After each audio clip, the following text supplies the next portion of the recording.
You're listening to Recovery Survey, the podcast that shatters stigmas around different types of addictions and takes a deep dive into spiritual principles.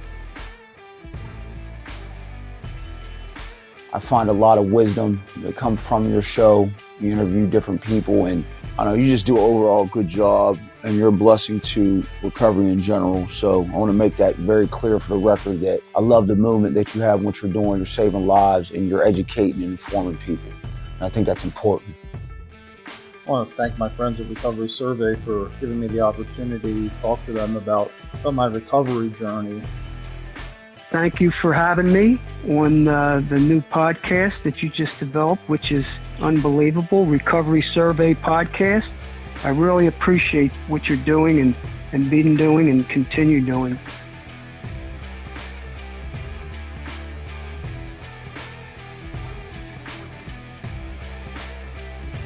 Our guest today is named Mark S. from Las Vegas, Nevada. He's here to tell us about his journey from living on the streets to carrying a message in H&I. Welcome to the show, Mark. Thanks for joining us, Mark. Can you tell us a little bit about your background? Well, my backstory was, at a very young age, I grew up, my mom was a prostitute and my dad was never in my life. So what ended up happening is I seeked for a father figure out in the streets, and I started running the streets when I was 11 years old. So, I was just this little baby running the streets and trying to find this father figure. And I, was this little white boy from Vegas that was just out there just running amok, man, and just started committing crimes and started going to jail, started trying to fill that void of not having your father figure in your life. So I always looked up to the wrong people. And for a long time, I thought I looked up to the people that went to prison. And I always told myself, I can't wait to go to prison. And I can't wait to be a part of that lifestyle. Pretty much what ended up happening is I did my first one to everything. I chased that for the rest of my time, and I was in active addiction for 16 years. And, so what ended up happening is I did my first one of weed and I chased that high. I did my first one of speed. I chased that high. Everything that I did, my first hit of crack, I did everything. But when I first really got introduced to heroin, it just gripped me, man. It just gripped me. And once it gripped me, it had me. And I remember I would always try to get the methadone and, pills, and I would try to tell myself, I'm going to taper myself off. I'm not going to be hooked on this. And then push comes to shove. From 19 years old, I'm a full-blown heroin addict. And I lost my grandma. And when I lost my grandma, man, I just didn't care no more. My grandma was 56. She fell down the stairs and she had a stroke, and I became very violent, started putting my hands on anybody and everybody. I started being abusive to my girlfriend. And pretty much what happened was I self-medicated through the heroin and through the drugs. And, I didn't really go anywhere. But by the time I was 22, full-blown IV heroin user. And I remember the first time I did it, man, I picked that rig up and I chased that high for another, I was off and on for 7 years. But pretty much what ended up happening is I did the geographical and I tried to move to different states. I moved out to Arizona. I couldn't stop using out there. I moved out to Wyoming. I couldn't stop using out there. I moved out to Utah, ended up homeless downtown Salt Lake there. And, I thought if I moved to different states that I thought that my disease, I didn't know nothing about the disease. The disease, it literally went right in my backpack and followed me everywhere I went. So by the grace of God, I got arrested one time, and my sponsor, he was in the jail cell and he was preaching about this program. And what ended up happening is he was like, I'm going to get clean. And I was like, I don't want nothing to do with that, and when I graduated, I ended up becoming homeless in Vegas. And what ended up happening is I found a tent and I lived in that tent for a year, and I was stuck in the streets for, a year and a half. I didn't sleep in no house, no bed, no nothing. It was just straight bum. And I got arrested, and I got caught with a cotton ball of heroin and got put into, drug court, and surrendered, went to rehab. And I knew the day that I walked into that rehab that I had a purpose, and it was to carry the message and try to bring the next person up.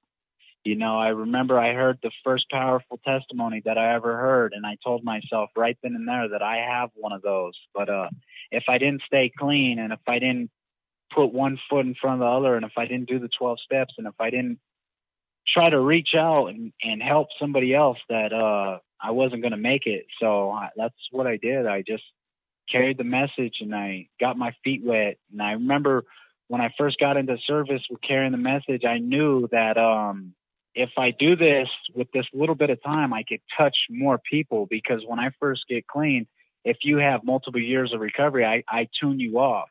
But if you have under a year, I'll listen to you. So that's why I jumped straight into service. And by the grace of God, I've been able to be a part of so many people's stories, and they're all coming up on multiple years. And it's just a beautiful journey, man. Super grateful. That's amazing, man. Can you tell us a little bit more about H&I and what they do? Okay, so pretty much with H&I, it's hospitals and institution, and I'm not going to sit here and act like I know everything about it, but I know that those are the people that came in when I was in rehab, and those are the guys that look happy, and they had glow to their faces, and they were wearing nice clothes, and they had car keys. They were doing something right. And they looked happy.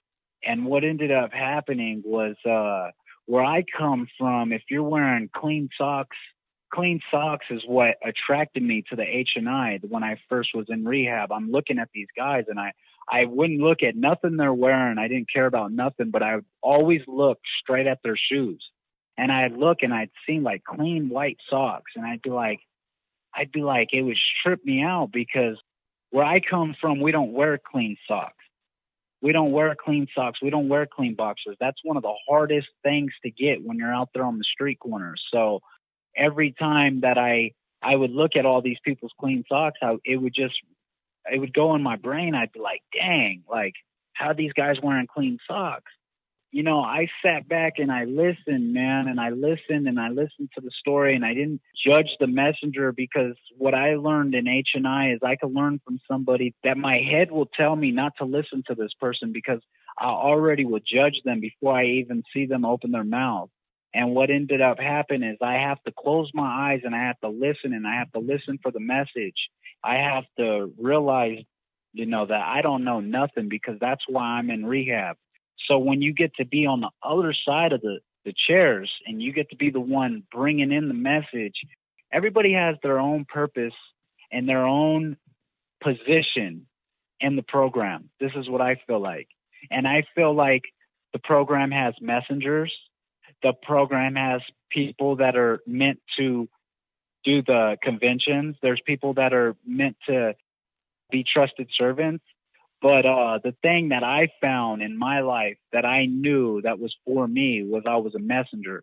And I was a messenger for the 12 steps, and I was a messenger from God. Because for me to be 27 years old and to be getting clean and to be able to live two lives, we get to live two lives in recovery. We get to live our old life. And I never thought that my deep, dark, crazy past would be able to help somebody. I thought my deep, dark, crazy past was just strictly my life that I was going to live until I died. So when I get into recovery, and when I get clean, and when I get to get some clarity, and when I am able to suit up and show up for somebody just like they did for me, there's nothing more fulfilling. It feeds my spirit. I always share this when I go into H&I. I tell them, I say, look, guys, if you don't want to listen to me, you don't have to listen to me, because I don't get paid to be here. How I get paid to be here is by seeing the light switch click in somebody's eyes and getting to see them get the deal. The sad part about H&I is there's like a 5% ratio that I've seen, 5 or 10% that I've ever see actually get it. And when I get it, I mean, doing the 12 steps, because that's the bread and butter of the program. I've seen so many people get their life back, get the cars back, get the girls back, because I call that the recovery care package. When you come into the program, you're going to get all that back. I always remember somebody told me, they said, if you don't buy dope, you're going to buy a car. And I never could believe that. So what ends up happening, man, is if I live in love, I'm going to reap the benefits from love. If I live in fear, I'm not going to get nothing but misery. So what ends up happening, man, is like, I love to carry the message. You know, I love to try to give back. I found a purpose here, and that is to carry the message. So I would suggest to anybody, man, that has ever been in recovery and that has ever had their head tell them that they have nothing to offer, you do have something to offer, because every single person is a messenger. It's up to you if you want to carry your message or not. Yeah, that's the most important thing we do in our meetings, is we carry that message and let people know that any addict can stop using, lose the desire, and find a new way to live. And I like what you brought up about how a lot of us feel like we don't really have a good message to bring, but as long as we bring a true and honest message, I think people recognize that genuine and honest message and can relate to it. Yeah, of course. Yeah, another good way for me too is what I do is in my home group, I share about anything that's going on in my life. And I'm not the type of person that has done this thing completely perfect. You know, I've done a lot of crazy stuff in recovery, but the only thing that I do is when my ass is falling off, I go into a meeting and I share about it. And that gives the new guys hope, because what ends up happening is when you get very active in the program and when you speak from the heart, you touch other people, real recognizes real. So what ends up happening is I go to these meetings, I go to my home group, and I have a lot of guys that look up to me. So what ends up happening is when I'm putting myself in sticky positions, I go in the meeting and I tell on myself. I've had so many times where people have, like, they gasp, they hold their breath, and like, by the grace of God, I get to tell them, I say, well, I didn't get high. And they're like, oh my God, that was close. And like, yeah, like as long as I don't pick up, then I don't use, then I don't relapse, then I don't have to go back to the dark place. But there's nothing that I've done perfect here besides haven't picked up and haven't used.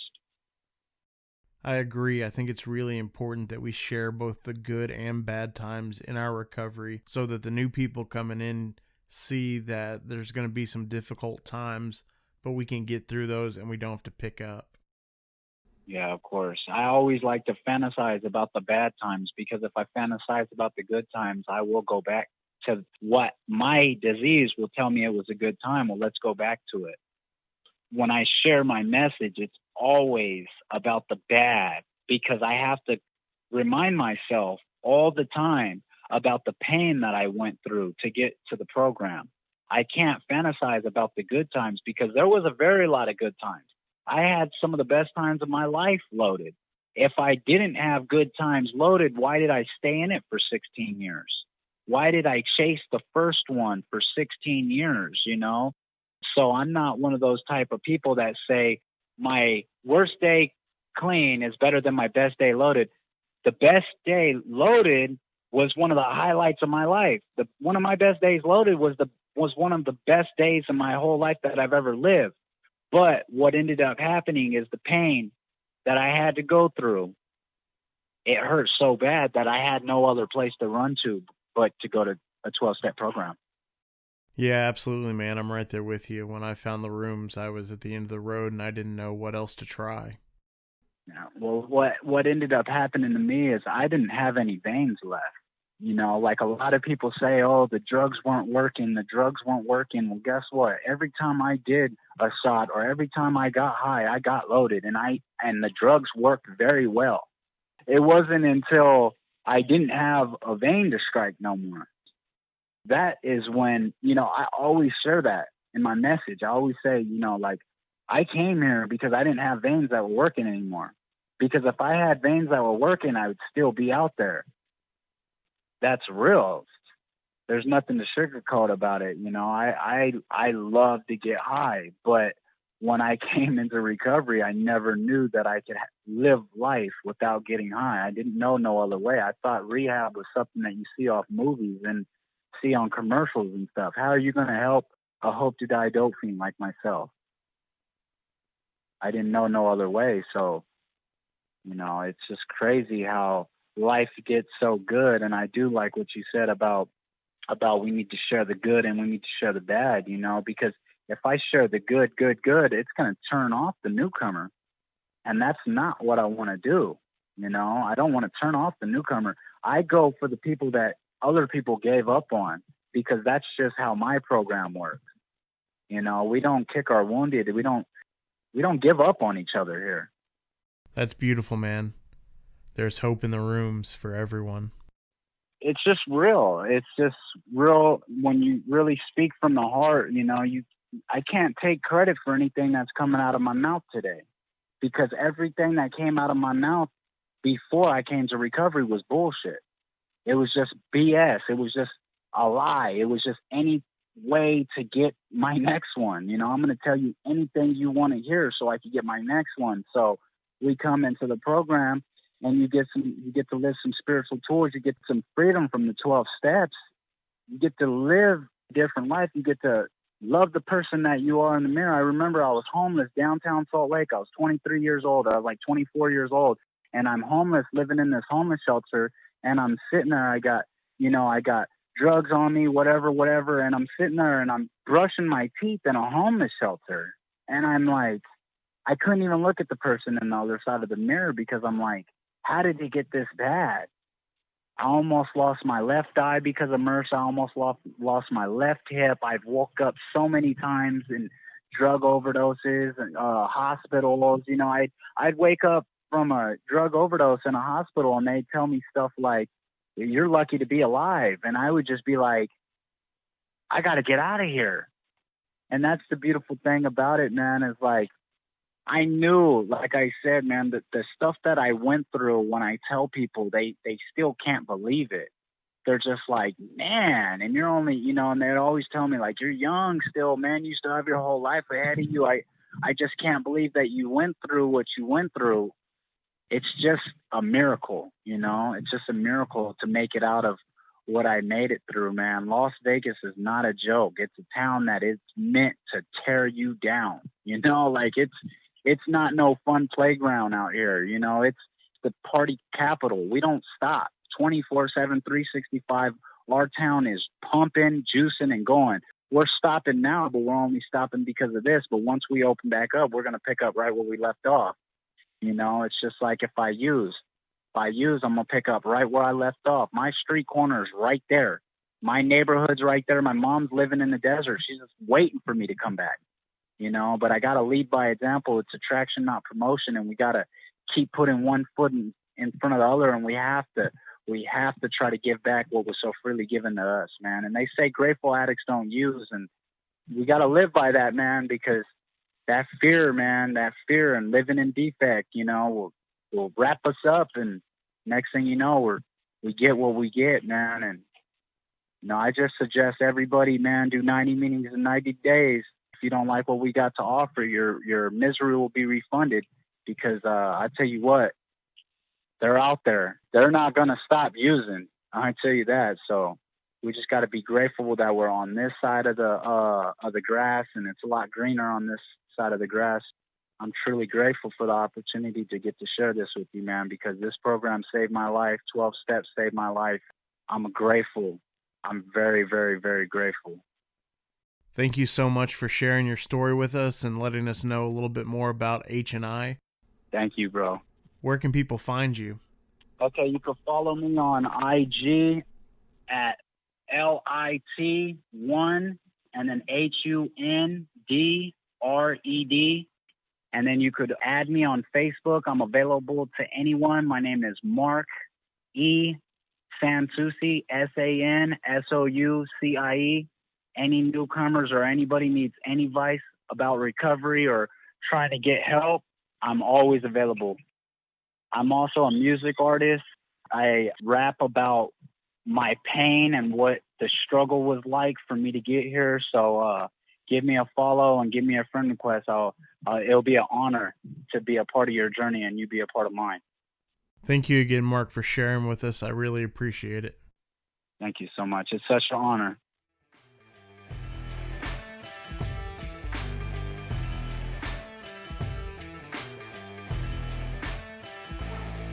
Thank you again for sharing with us, Mark. You can find all his contact information in the show notes.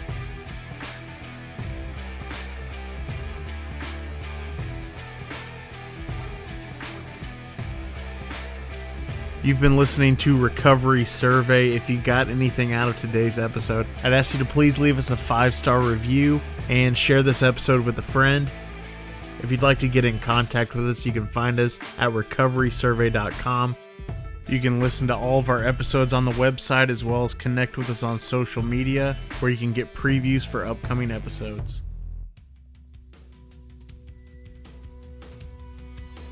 So you love podcasts, and you want to listen to more amazing content, but you have no idea what to listen to.